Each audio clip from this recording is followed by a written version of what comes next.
제너레이티브 AI 자연어 처리에 대해서 강의하게 된 김용호입니다. 자연어 처리에 대해서 설명드릴 목차는 다음과 같습니다. 먼저 자연어 처리 개요, 오드 임베딩, 언어 모델 소개, 다음으로 트랜스포머 소개, 마지막으로 버트, GPT 소개로 이어지도록 하겠습니다. 그럼 자연어 처리 개요에 대해서 말씀드리겠습니다. 자연어 처리, 내추럴 랭귀지 프로세싱이라고 말하는 자연어 처리는 컴퓨터에게 사람이 사용하고 있는 언어를 이해시키기 위해서 연구하던 학문 분야입니다. 자연어 처리에 대해서 설명드리도록 하겠습니다. 자연어라는 것은 일상생활에서 사람이 사용하는 언어입니다. 영어가 될 수도 있고 또는 한국어가 될 수도 있습니다. 자연스럽게 사용하는 언어를 자연어라고 하고, 이 자연어를 컴퓨터가 처리할 수 있도록 분석해서 입력해 주는 것을 자연어 처리라고 합니다. 인공지능 분야에 있어서 컴퓨터와 사람 간의 휴먼 컴퓨터 인터랙션을 위해서 가장 중요한 부분이고, 작년 말에 챗 GPT를 오픈 AI에서 발표하면서 더욱더 중요성이 부각되고 있는 분야입니다. 자연어 처리는 방금 말씀드린 챗봇이라든지 음성인식, 그리고 기계 번역, 그 다음에 텍스트 분류, 챗봇 등으로 응용 분야가 다양화되고 있습니다. 자연어 처리를 고전적으로 접근하는 방법에는 두 가지가 있었습니다. 먼저 심볼릭 어프로치라고 해서 규칙입니다. 규칙. 예를 들어서 100 숫자가 나온 다음에는 원이 나온다. 그러면 이것은 100원이라는 어떠한 화폐 단위이다. 이렇게 사전에 규칙을 분석하고 그 규칙을 다음과 같이 함수화하고 조건문으로 일일이 나누는 것을 심볼릭 어프로치라고 보시면 되겠습니다. 심볼릭 어프로치가 너무 단순해서 이것은 최근에는 안 쓰이겠지 이런 게 아닙니다. 심볼릭 어프로치도 큰 틀 안에서는 문장을 분석한다든지 할 때에는 반드시 필요합니다. 다음으로 스태티스티컬 어프로치 방법이 있습니다. 통계적 방법론이고, 이것은 문장 안에 나타나는 단어의 빈도수를 가지고서 이 단어는 어떠한 단어이겠구나 유추를 하는 겁니다. 그 분석 방법론 중에 중요한 피처가 두 가지가 있습니다. 하나는 텀 프리퀀시라고 합니다. 단어가 문서에 등장한 개수가 많으면 많을수록 그 단어는 중요도가 높다라는 일반적인 통계에 근거해서 분석하는 방법입니다. 예를 들자면, 나는 사과 중에 빨간 사과가 맛있어. 이러한 문장이 있습니다. 그러면 이 문장에서 사과만 2번 반복이 됩니다. 그러면 당연히 그 문장에서 가장 중요한 단어가 무엇일까 하고 봤을 때 사과입니다. 사과. 그래서 여기에서도 그러한 사과를 텀 프리퀀시라 해서 2번 나왔으니 중요하다. 이렇게 분석하는 겁니다. 다음으로 다큐멘트 프리퀀시라는 게 있습니다. 다큐멘트 프리퀀시라는 것은 여러 문장이 있습니다. 여러 문장이 있을 때 나는 사과가 좋아, 나는 사과가 좋다, 나는 딸기가 좋다, 나는 딸기를 사러 시장에 간다. 이렇게 했을 때 나는이라는 주어가 계속 반복이 되고 있습니다. 또는 는이라는 조사가 또 계속 반복이 되고 있습니다. 이런 경우에는 이 반복되는 것들은 문장별로 똑같이 반복되는 것들은 그 문장의 어떤 의미를 바라볼 때의 중요도가 낮다. 이렇게 봅니다. 그래서 얘를 다큐멘트 프리퀀시라고 합니다. 이 TF와 IDF를, 이 TF와 DF를 갖다가 한꺼번에 어떤 문장들의 유사성을 판별하는 공식화한 게 바로 이 TF, IDF입니다.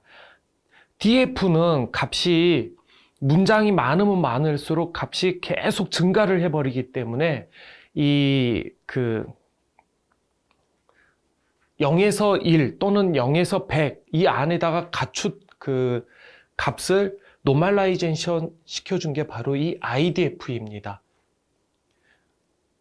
그래서 이 결론적으로는 DF와 IDF는 역수의 관계만 있을 뿐이고 똑같은 의미를 가지고 있기 때문에 TF와 DF를 함께 이용해서 키워드를 추출하고 그 키워드의 중요도를 판단하는 것을 이 Statistical Approach라고 말할 수 있습니다.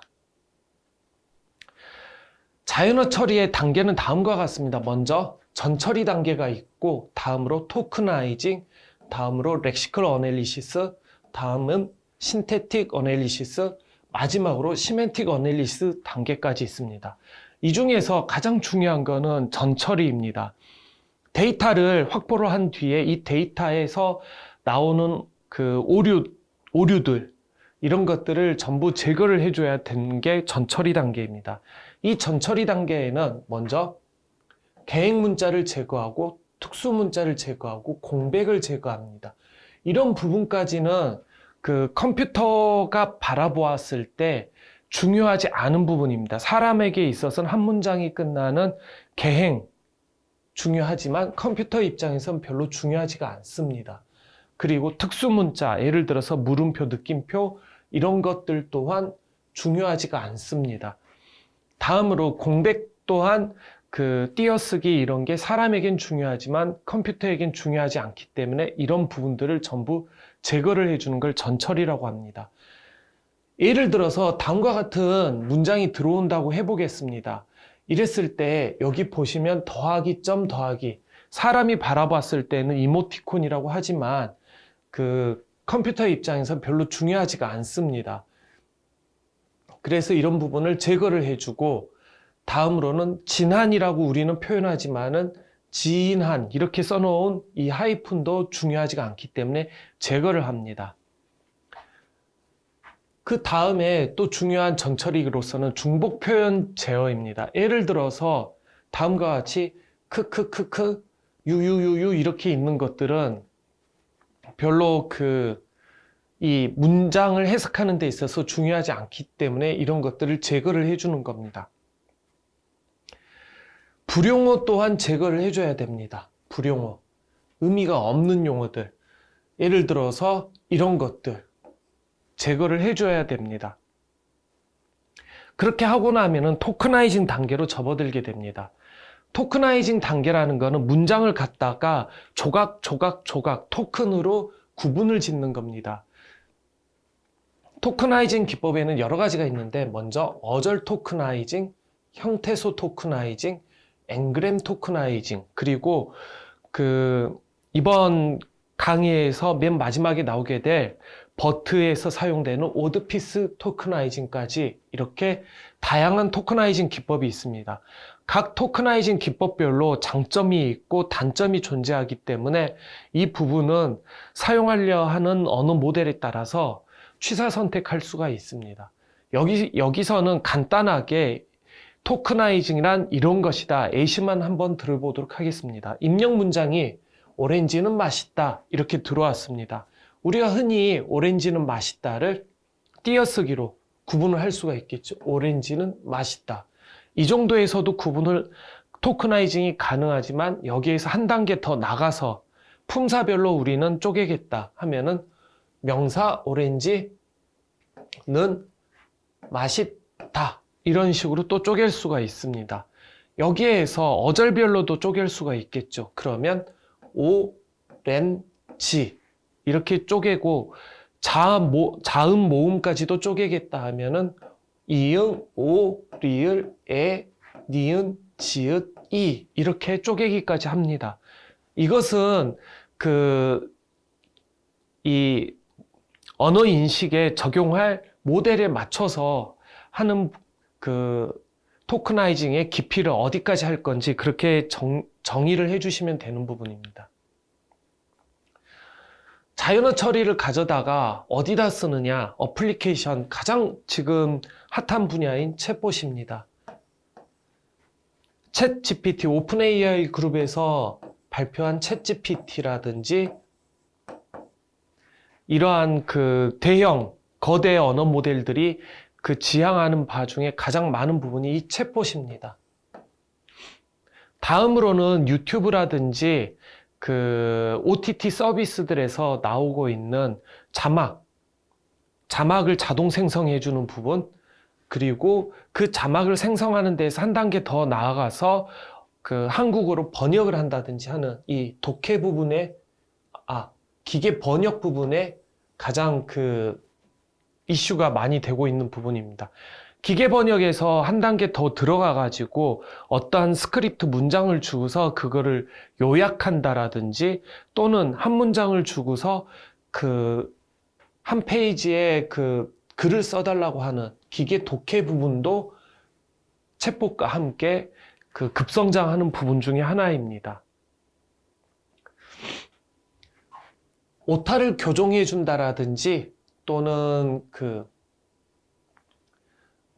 문법을 찾아주는 부분, 이런 부분들은 이미 그 여러분들이 사용하고 계시는 그 문서 편집기에서 많이 적용되어 있는 부분이고, 프로그래머들, 소프트웨어 프로그래머들이 그 타이핑 칠 때에 코드를 만들 때 코드 어시스트라는 기능으로 이미 많이 지원이 되고 있습니다. 자연어 처리에 있어서 이러한 그 의미를 분석한다든지, 문장의 구문을 분석한다든지, 감성을 분석한다든지, 형태소를 분석한다든지, 개체명을 인식한다든지, 이런 어플리케이션들이 전부 다 모두 분류의 문제라는 거에 우리는 착안할 필요가 있습니다. 먼저 예를 들어서 의미를 분석한다고 했을 때, 문장이 최초의 컴퓨터가 무엇이야? 이렇게 들어왔을 때 최종 결과를 출력하는 부분에서는 여러 가지 카테고리를 가지고 있으면서 질문이냐, 요구냐, 거절이냐, 승낙이냐, 이런 등등의 카테고리를 가지고 있으면서 이 중에서 이 문장은 질문일 확률이 98%이고 요구일 확률이 0.5%이다. 그리고 거절은 0.025%, 승낙은 0.025%로 생각된다. 컴퓨터가 결과를 내게 되면 컴퓨터의 그 인터페이스에서는 당연히 이건 질문입니다 하면서 질문 98% 이렇게 출력을 하게 됩니다. 만약에 구글은 어떤 회사야? 이렇게 질문이 들어오고, 이 질문이 들어온 데에서 구글이라는 단어는 기관이 95%, 직책이 0.5%입니다. 이런 식으로 그 출력이 되게 되면 구글은 기관이다. 이렇게 사용자에게 알려주는 거죠. 이러한 부분이 곧 아무리 자연어 처리가 복잡한 것 같더라도 큰 틀에서 바라봤을 때 분류, 클래시피케이션 문제로 다 그 정의를 하고 접근할 수 있다. 이게 바로 자연어 처리의 근본적인 그 알고리즘입니다. 그러면 클래시피케이션, 즉 분류란 무엇인가 한번 바라보도록 하겠습니다. 다음과 같은 이러한 그 분류 대상들이 입력으로 들어왔다고 해보죠. 고래, 코끼리, 말, 그 다음에 참치, 작은 물고기, 강아지, 좀 큰 물고기, 이런 식으로 들어왔다고 해보겠습니다. 이들의 분류를 하기 위한 특징은 과연 무엇일까 바라봤을 때, 다리가 있고 없고의 차이가 있네요. 그리고 덩치가 작고 크고의 차이가 있습니다. 이렇게 말할 수 있겠죠. 그러면 크기, 그 다음에 다리의 개수가 곧 피처가 됩니다. 그리고 이 피처에 맞춰서 한번 분류를 해보겠습니다. X축을 다리 개수라고 놓고 Y축을 몸의 크기라고 놓고 분류를 해보겠습니다. 그러면 다리가 0개인 애들, 다리가 없는 물고기들은 이쪽에 분포가 될 것이고, 다리가 4개인 애들은 이쪽에 분포가 되겠죠. 그 다음에 몸의 크기가 작은 애부터서 큰 애까지 나래를 세우면 다음처럼 이렇게 분류가 될 겁니다. 이렇게 된 상태에서 이들을 갖다가 분류를 하겠다. 그러면 다리 개수만 놓고 분류를 하면 다음과 같이 이렇게 놓고 왼쪽과 오른쪽으로 분류를 할 수가 있습니다. 이러한 게 클래시피케이션입니다. 이렇게 한번 만들어 놓고 나면은 이 직선은 y는 ax 더하기 b라는 어떠한 1차 함수 형태를 갖게 되고 이 1차 함수를 근거로 새로운 데이터가 들어왔을 때 이 데이터는 왼쪽이냐 오른쪽이냐를 판별할 수가 있습니다. 이게 그 머신러닝, 기계학습에 해당하는 중요한 부분입니다. 그래서 저희가 앞서 장표에서 보셨다시피 특징을 파악하는 게 분류 문제에 있어서는 매우 중요합니다. 과거에는 사람이 일일이 이 특징을 찾아내는 어떠한 함수 또는 방법론들을 제시를 했고 이것들을 직접적으로 연구를 했습니다. 하지만 이렇게 찾아내는 피처들이 모든 경우의 수에 대해서 다 동일한 결과를 도출하지를 못했습니다. 그래서 이러한 특징을 컴퓨터가 스스로 찾도록 그리고 스스로 분류하도록 하는 것이 이 기계 학습, 머신러닝에 있어서 핵심이 됩니다.